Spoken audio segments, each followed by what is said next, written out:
Hello and welcome back to the Flourgoldwizards channel. I'm Jason. That's Moose. That's Rigby. And we're part-time gold prospectors based in Wisconsin. And today we want to find out how fast you can or should run a sluice. As you can see, I brought a large sluice with me today. And the last time we were in this location, I had a small little river sluice that was only 7 inches wide. But we did get a fair amount of pieces of gold out of this location. But I wanted to come back and see if I could get more. It's always about more. So let's see if we can't put more in a pan. Back in a bit.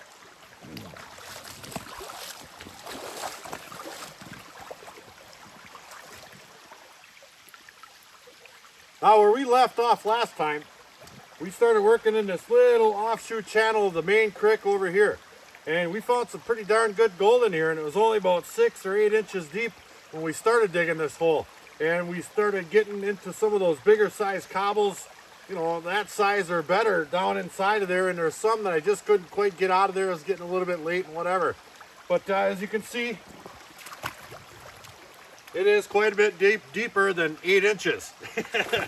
So I think we stand a good possibility of finding some clay down there, along with those big boulders sitting up on top of it. And definitely when you find the clay, hopefully maybe a real dense layer of blue or gray clay, there's going to be more gold associated with it. So I'm going to get to work with my classifier here. And I have that right here. Now I made this classifier, and I made it in this shape for a reason. If this was round and it's got handles on the side and you just turn it like that, well, think of it like a coffee cup. You spin your coffee cup, well, your coffee doesn't turn because the cup's round. But the rocks inside of this baby here bounce against all these angled corners, and it sloshes around quite readily, and it makes classifying your material a breeze. So I'm going to classify up a couple of pails, get my sluice ready to roll, and we're going to see if we can't put a great big smile of gold in a pan. Back in a bit.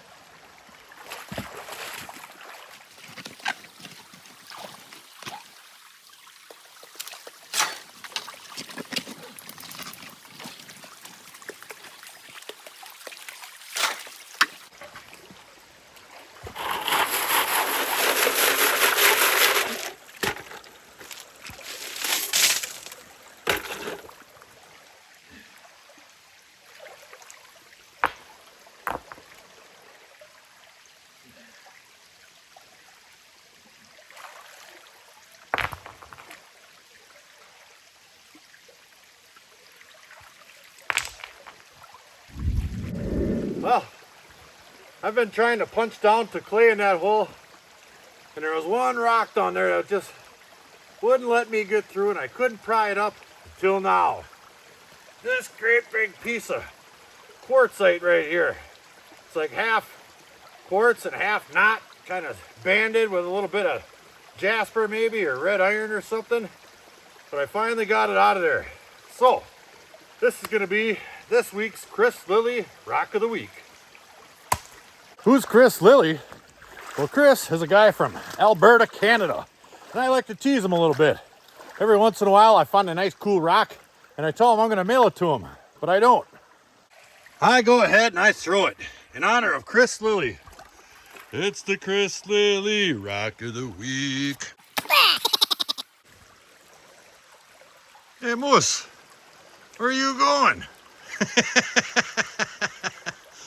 I tell you, you really are part mountain goat. What's going on around here? And there's some clay right there. That stuff's down about 3 feet.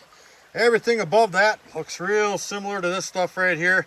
It might be a little bit more compacted being down just a little bit lower, but I finally hit the clay. It's right there. See that? Now it's not super dense, but it's dense enough that you can break it open and there's nothing inside of it. No other gravels or nada. So I think we're on the money there. Wash my hand off a little bit.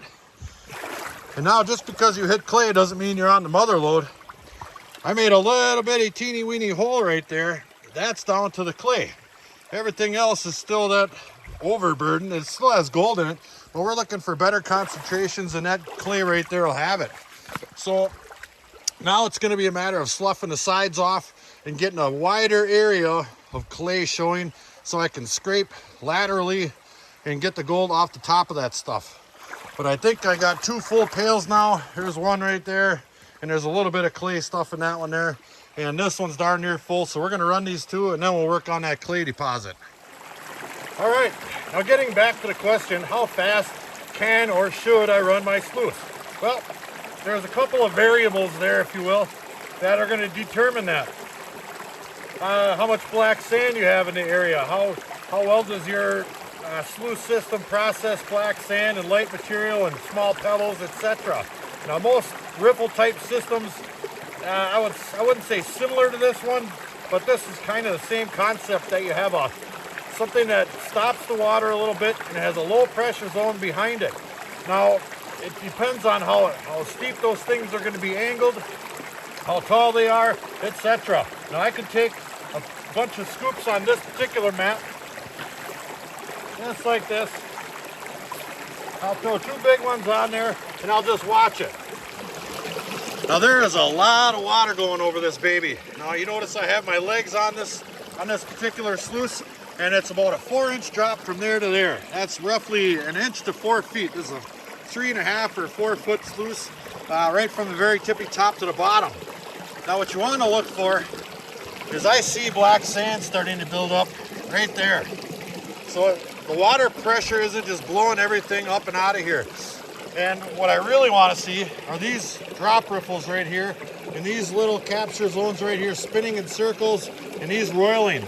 So it's working a little bit up at the top and perhaps down at the bottom here, but I'd like to see just a little bit more so the gold and black sand has a chance to drop down into those riffles better and process that material.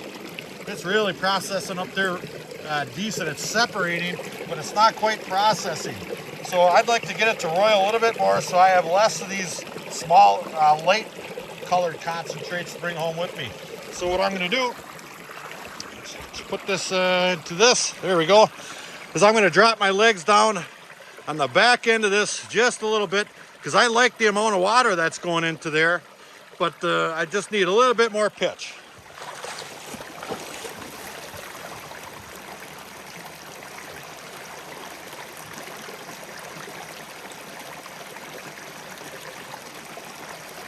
There we go, that worked instantly. Now let's take a look at it. Heck, I won't even turn off the camera unless it shuts off. There we go. Okay, now you can see the material in there dancing around really well. That material, that black material is still up on top pretty fairly. So I think we're in the business. I see a piece of gold right there. Right there, let me get that in tree. Look at that. We're in it, baby.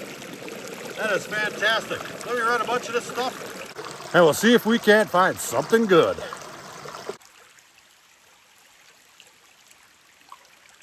Hey, Moose, what you doing?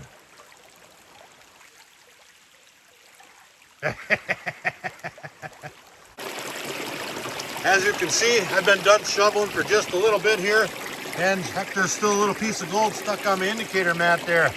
So, and I do see gold down in that riffle right there, but most of that gold's going to be covered up, and there's another chunk right there. So I'm going to get this stuff in a pail, that one, and we're going to do a quick cleanup here. Not all the way, I'll get it down to where I can see, you know, a reasonable, good looking little smile of gold.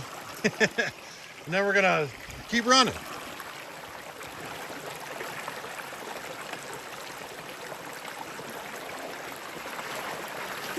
Yeah, there we go.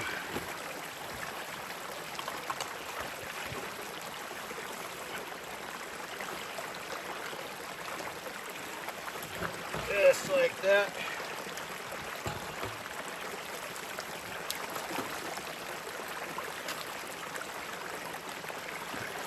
There we go.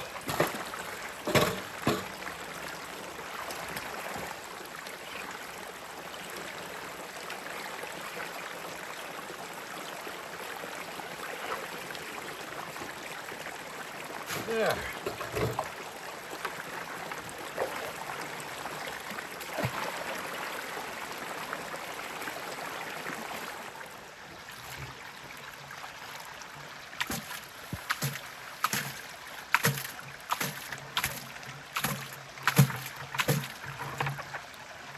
Good and clean. There it is. That's quite a pile. There's a lot of black sand in there. So it's gonna take me just a minute. Here's what we got. Well, not all we got, but so far out of 2 pails, that is pretty darn good. There's some chunkier looking pieces in there too. Let me get that down at 3.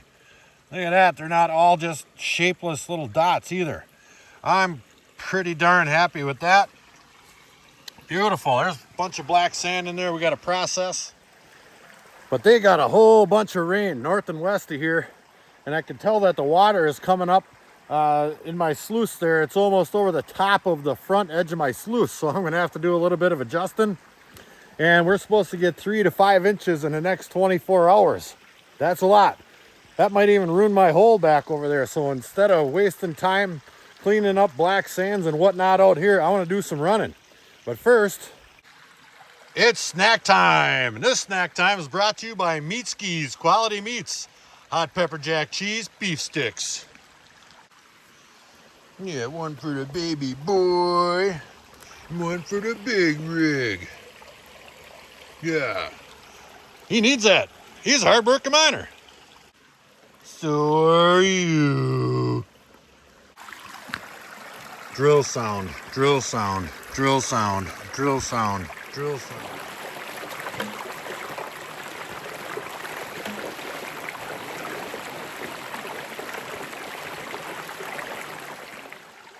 What? That's my sweatshirt. Well, it's time to get out of here. The sun actually came out, but it's getting a little bit late, and it's Sunday. I got stuff to do, and my back is on fire. The honey-do list was extra tough this weekend. He's ready to go. Rigby's still over on patrol. But we got a nice pile of concentrates right here for sure. Yeah. I think we did 3 cleanups, and I didn't see what was in the last 2, but I expect it to be pretty good. We did get down to the clay. It wasn't that gray or blue, super stiff, dense clay, but there was clay nonetheless. And the gold, I could tell, was getting a little bit better on my indicator mat. So we're gonna pack up our gear, take the ride home, jam some tunes, go check out the Fridge of Wonder. I like to hear some funky Dixieland, pretty mama, come and take me by the hand. All right, we are back. Slightly later than we wanted to be back. But first things first, a little something out of the Fridge of Wonder.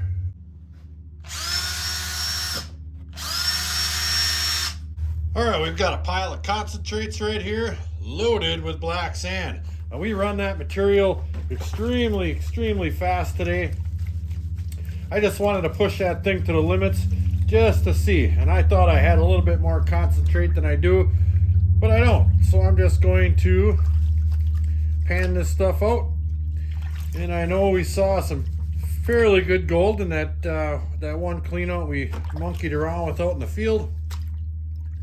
So these last couple here, we'll have to take a little time and go through them. But as you can see, that black sand that's left over is just absolutely powder fine. And that makes it a little bit difficult. The gold kind of floats on that stuff like it does at the beach a little bit. So this is going to take me just a little bit of time, but we will get there. Let's do it. And this cleanup report is brought to you by Outdoor Wally for all your prospecting needs.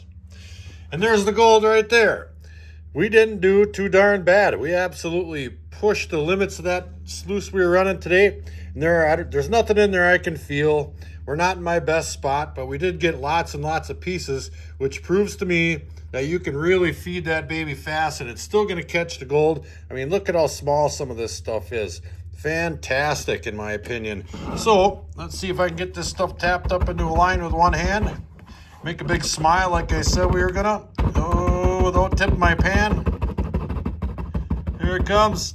Well, not so much. That was pretty fun. Is faster better? I would say yes.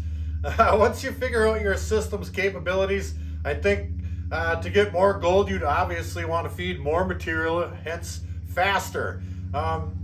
do you want to keep that kind of pace up all day long and then still enjoy a hobby?